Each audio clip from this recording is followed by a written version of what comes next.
Pemerintah juga melakukan deregulasi dengan memangkas 145 aturan yang mengurangi atau dalam hal ini meningkatkan kendala pada distribusi pupuk. 145 aturan telah dihapus. Dengan demikian distribusi pupuk bersubsidi dapat berjalan langsung ke petani tepat waktu tanam. Hal ini menopang produksi beras yang meningkat hingga 13,2% C2C, quarter to quarter, hingga mencapai 19,09 juta ton pada periode Januari hingga Juni 2025. Dengan kinerja di sektor tanam panganan beras tersebut, maka pertumbuhan sektor pertanian agrikultur di triwulan 1 2025 mencapai 10,52% year on year.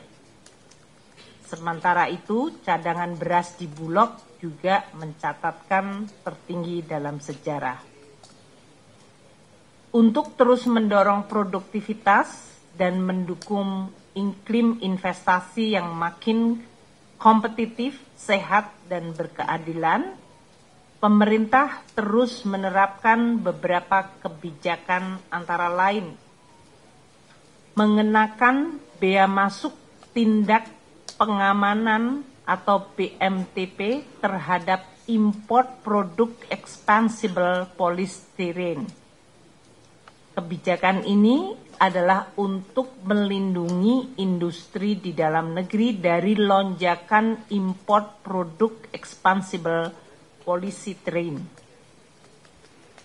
Kedua, pemerintah juga melakukan penunjukan penyelenggara perdagangan melalui sistem elektronik atau PMSE sebagai pihak pemungut PPh pasal 22. Ini untuk memberikan kepastian hukum dan memberikan kemudahan administrasi perpajakan bagi pelaku usaha daring tanpa, saya ulangi lagi, tanpa ada tambahan kewajiban baru. Jadi ini lebih memfasilitasi secara administrasi, tidak ada kewajiban baru. Untuk penyediaan rumah bagi masyarakat berpendapatan rendah, pemerintah telah merealisir anggaran 18,8 triliun rupiah semester 1 melalui program FLPP.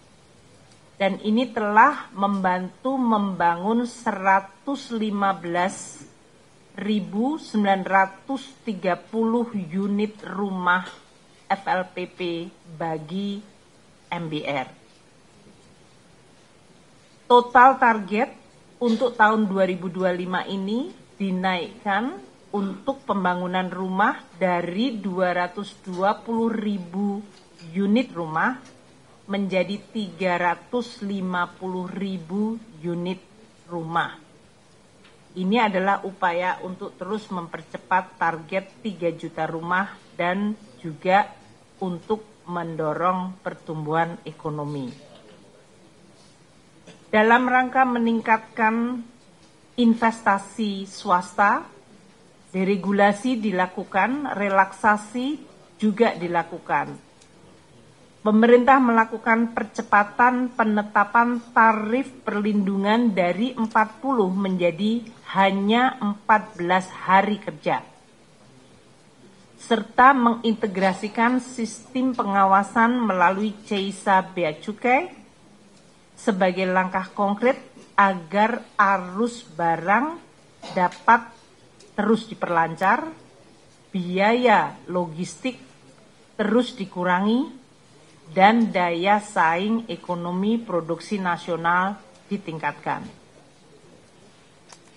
Pemerintah akan terus melakukan reform perpajakan dan kepabeanan, termasuk opsi penyesuaian tarif. Situasi yang terjadi akan terus menjadi bahan bagi pemerintah dalam mempercepat dan memperluas deregulasi yang menghambat perdagangan dan investasi. Upaya dengan negosiasi dan menurun tarif resiprokal Amerika Serikat dari 32% menjadi 19% akan dijadikan momentum bagi terus mendorong deregulasi dan perbaikan iklim investasi. Dari sisi pendapatan negara, tantangan dan gejolak ekonomi global serta moderasi komoditas juga berkontribusi pada realisasi pendapatan negara dan hibah sebesar 1.201,8 triliun pada semester 1. Penerimaan perpajakan mencapai 978,3 triliun rupiah dan PNBP mencapai 222,9 triliun rupiah. Kinerja pendapatan negara triwulan 2 telah menunjukkan perbaikan dibandingkan pada triwulan 1, meskipun masih kontraksi, dan nanti kami akan sampaikan pada konferensi pers terpisah pada bulan Agustus, karena semester 1 sudah kami sampaikan ke media maupun DPR. Dari sisi